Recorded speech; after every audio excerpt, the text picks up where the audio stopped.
আসসালামু আলাইকুম এভরিওয়ান।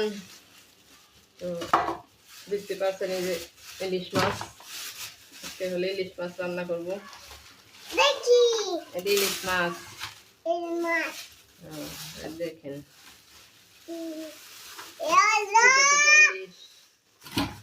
ছোট ছোট ইলিশ রান্না করবো। বাচ্চা ইলিশ কতগুলো, হাত দেও না, হাত দেও না। তো এইগুলা দিয়ে হলে আজকে রান্না করব। তো মাছগুলা বের করে নিলাম, আর কিছু মাছ রেখে দেব। আর যেগুলা হলো রান্না করব ওইগুলা হলো রাখি। হাত দেয় না, একটু গন্ধ আসবো তোমার হাতে দেখুন। তো পাশেই থাকুন, দেখুন কাটাকাটি করবো। এই দুইটা রান্না করি, দুইটা রান্না করি। পাশেই থাকুন। তো এই যে মাছগুলো কাইটে নিতেছি, কাইটা এখন হলো রান্না করব পিস পিস করে। সবগুলো কাটা হোক, তারপর আপনাদের দেখাই। তো মাছগুলো এভাবে ধুয়ে কাইটে পরিষ্কার করে নিলাম। এখন এখানে হলুদের ফাঁকি আর মরিচের ফাঁকি দিয়ে এখন ভাজবো। মাছটাকে ভাইজা নিই। তো হলুদের ফাঁকি মরিচের ফাঁকি দিয়ে দিলাম। এখন এটাকে গেলো মিনিট করে ভাইজা নিব হালকা করে। তো মশলা দিয়ে যে হলুদের ফাঁকি দিয়ে নিয়ে দিলাম। এখন এগুলো ভাজবো আমি, ভাইজা নিই।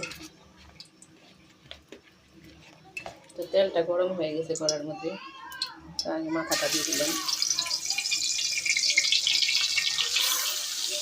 এক পিস করে সবই আমি হালকা করে ভেজে নেব ইলিশ মাছটা। তো মেহমানদের জন্য রান্না করবো ইলিশ মাছ। দিয়ে দিতেছি সবগুলো কড়ার মধ্যে, দিয়ে দিলাম। আর লাউ দিয়ে রান্না করবো, এই যে লাউটা। আর ডিম হয়েছে মাছের মধ্যে, দেখতে পাচ্ছেন এই যে ডিম।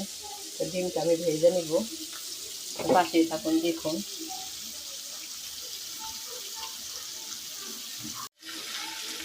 তো মাছগুলো ভাজা হয়ে গেছে, এখন আমি ইলিশ মাছগুলো উঠিয়ে নেব। তো এই যে এরকম করে ভেজে নিলাম, হালকা পাতলা ভেজে নিলাম, বেশি ভাজিও না বেশি করে। তো আলতো হাতে গেলে এগুলো খাইতে হবে, না হলে ভেজে যাবে। তো আমি মাছগুলো উঠিয়ে নিই একটা একটা করে, আস্তে আস্তে। ইলিশ মাছ ভাজা হয়ে গেল। তো এই ভাজা দিয়ে ভাত খাইতে ভালো লাগে বেশি। কিন্তু আমি হলো আজকে হলো মেহমানদের জন্য লাউ দিয়ে রান্না করে দেবো। তো একটু হালকা করে ভেজে নিলাম, উঠিয়ে নিই আমি।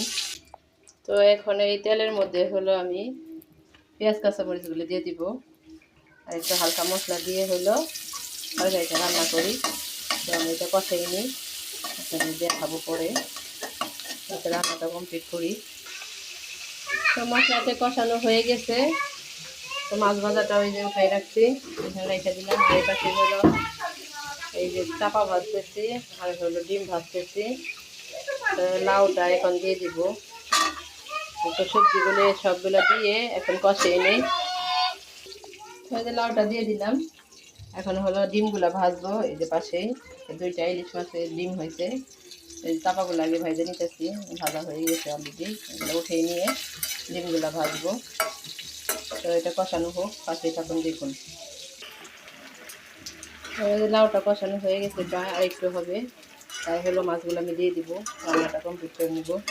আর এই যে পাশে হলো ইলিশ মাছের ডিমও ভেজে নিতেছি, ভাজা হয়ে গেছে। তো এইগুলো ইলিশ মাছের ডিম হলো আমার মেয়েরা অনেক পছন্দ করে, ভেজে নিতেছি। তো কষানো শেষ, মাছগুলো দিয়ে দিলাম। আমার রান্না কমপ্লিট, এখানে একটু ঝোল দিয়ে দিব। তো দেখতে পাচ্ছেন মাছ দিয়ে দিলাম, তো ঝোল দিয়ে রান্নাটা কমপ্লিট হয়ে গেল। ইলিশ মাছ রান্না এখন আমার বাচ্চাদের খাইতে দিব, মেহমানদের খাইতে দিব। তো পাশেই থাকুন দেখুন, এইভাবে রান্না করে খাবেন ইলিশ মাছ দিয়ে লাউ দিয়ে। তো গাছ রান্নাটা কমপ্লিট হয়ে গেল। আমার আজকে এই যে ইলিশ মাছটা বাইরে নিতেছে, এখান থেকে নিয়ে খাইতেছে, নিয়ে যাইতেছে। তো এভাবে রান্না করে খাবেন অবশ্যই। তো এই যে আরবি আসলো, মেহমানদের আগে আরবি নিয়ে চলে যাচ্ছে। হুম, তো খাও, যাও ভিতরে যাই খাও। তো আমার রাজকন্যাটা এই যে ভাত খাইতেছে ইলিশ মাছ দিয়ে, তো লাউ দিয়ে রান্না করে দিলাম। মজা হয়েছে তাই না? তো গাইস এভাবে রান্না করে অবশ্যই খাবেন। আর কেমন লাগলো ভিডিওটি অবশ্যই কমেন্ট করে জানাবেন। আমার রাজকন্যাটা খাইতেছে, যে দেখুন মেহমানদের দেওয়ার আগে আমার রাজকন্যা খাইতেছে, খাক সমস্যা নাই। ওই তো বড় রাজকন্যা। তুমি খাইতেছো না?